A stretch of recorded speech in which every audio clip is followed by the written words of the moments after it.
materials did you use to build these bridges? Did you come with your own metals and woods? Well, we could. We brought it. If not, we scavenged it.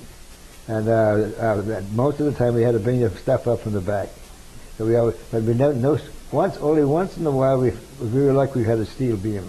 Most of the time was girders made out of wood, piers were made out of wood, and everything else. And these were all sturdy bridges that you could get tanks and armies over, too. As a matter of fact, they built a bridge across the Rhine River. They named it the Patton Bridge. I seen it on TV one time, a couple of days. It was on news that Patton was over here. And the guys that made it, we had different qualifications for platoons or squads. Like 6-footers were in Company A, and down there, like me, I wasn't 6 foot, but I was close. I was in Company B. And Company F was with the midgets. They were the 4 or 5 for you. Why did they differentiate between height? What purpose did that serve? Well, I guess it was kind of hard for a little man and a big man to work together. I think that was the reason why.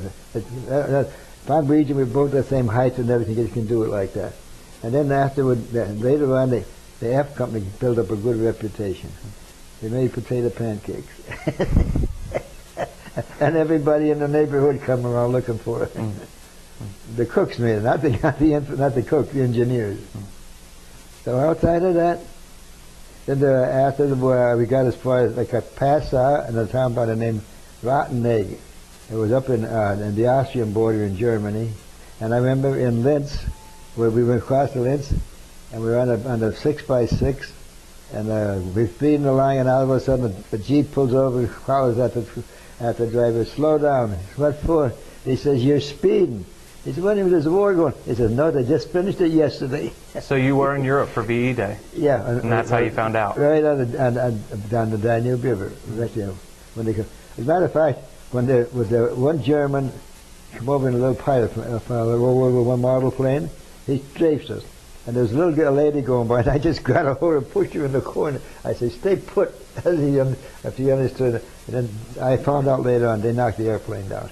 It was one of these obsolete ones, and he was trying to strafe it, but he wasn't the guy that was not going to buy it into the war. And after that was over, and after that we went into peacetime work. Occupation for a while, fixed up repairs. Now that's what I noticed, in Europe, in England, if it bombed it, they lit it.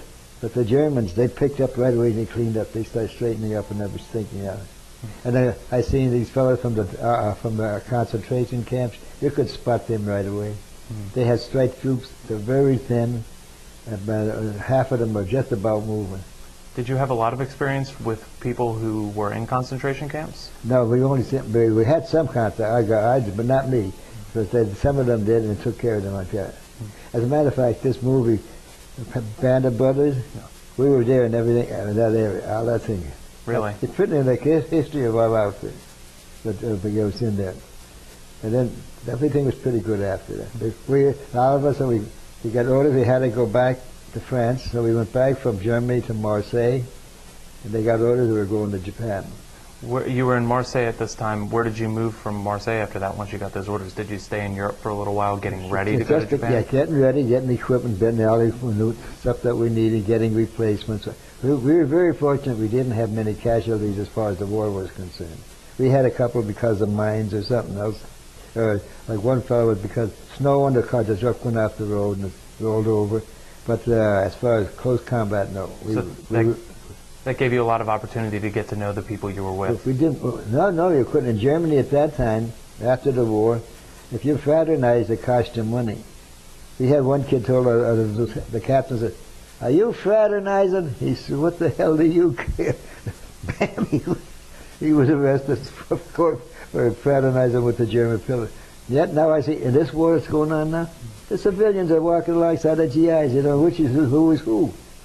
Yeah, but over there, no mingling with the civilians. How about the people who were in your unit? There were very low casualties. You must have gotten to know some of them pretty well. Because we were not in the only thing we were under was aerial or small artillery.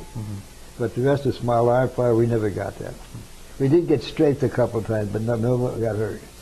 And Frankfurt, Germany, one of the fellows got it straight. He was placed straight. They strafed the bridge, and he was the one who got it. That was, but outside of that, I don't think that I know of. Did you get an opportunity to write home to your family to let them know that you'd be going to Japan? No, we didn't. That was censored. We had a couple of censors. One was strictly GI, The other one didn't give a damn what happened. So it all depends who censored our mail. What kind of things did they censor? Well, don't tell me. I'm going so to Japan. Excuse me. At this date, or I got a new gun or anything, nothing like that. Anything military. And then another thing, my wife didn't give a hoot. What was it? If it was a gun, it was a bayonet. She did. So as long as I come up with that, everything's going to come along good. And then I got my casualty in Germany. I was telling her about. I have one doctor. I was in Germany. I got sick call. The doctor looked at me and looked at me. He didn't know what the heck to do. But he says, "You don't have this gone by tomorrow. Tomorrow you're going repo depot." What's repo depot? That was a replacement where the infantry got lost men. They were in there about lost. They qualified men. They pick them up. And I seen the little guys carrying the big rifles. That's not for me. So I said to the medic, "Get rid of that for me." They give me medicine for it, and next day I was all right, so I didn't have to go to the repo depot. I didn't even have to go on sick call. But then after we left Europe and got into Japan, I went on sick call again for the same symptoms. And the doctor looked at me and he said, "You have tonsillitis." So I always say, "I have service-connected tonsillitis." But I didn't get no medal for it. But that's the only thing I could do. Outside, I was very fortunate that I worked around stuff, landmines and the likes of that, but we didn't step on them. So nobody got hurt from any action like that. Did you guys deal with the landmines, or were there divisions with you? They called in the experts on that. They had the equipment, they could pick it up and all that. But then another thing, when we were in Luxembourg, that's where we had them. And there was the snow on the ground. You looked where there was footprints. You stepped in the footprint. That meant there was nothing there. In between them, you don't know what was in between. The Germans did use a lot of landmines, and they used the small ones so it just blew the leg out. Just the energy. And then after that, our colonel, that's what they said, he's fucking for that star. He wants the star. So we got orders to go to Japan. And we went from Japan direct to the Mediterranean, Gibraltar, across the South Atlantic, down to the Caribbean, through the Panama Canal, and then ended up in Manila Bay. So we stayed there for a couple of months, and we were there when the Japanese started coming in for envoys, talk of peace. We got on the airstrip there. So then everything was going good. We were just doing regular work where we had the maintenance and the like for that. And then like we had one thing where we had an old Army first sergeant. He said we were civilians, not soldiers. And I was his target. "Get your hands out of your pocket. You want to fall and break your neck?" That's what he's always hollering at me. I always have my hands in my pocket. Where else you going to put the damn thing? And wave them around. Yeah. We got used to that. So we weren't strictly yet. But then, after we went into Japan one day, right after they dropped the bomb. We must have been maybe a couple of 100 miles at sea when they dropped that on LST. You were on your way? We would have been in the invasion of Japan in Tokyo, yeah. So when they dropped the bomb, it was, everybody said, "Hey, they dropped the bomb," and we were tickled pink. None of us were mad. And this was the first bomb? That was the first bomb. And then the second. Then when we did go in, we went in where they built what they called the Meiji Shrine. They made a beautiful big ballpark. They're supposed to have the 1941 World's Fair, and the World's Fair was supposed to be in Japan at that time. Instead, they pulled what happened there. So we built up the ballpark, fixed up the swimming pool and all of that. And but orders were no civilians because they said there was a disease the doctors couldn't pronounce the name. But somehow or other they finagled a deal. They let them have a ballpark. GIs, volunteers to play the Japanese. 4 o'clock in the morning, they're down in the front of the door. They want to get in the ball game.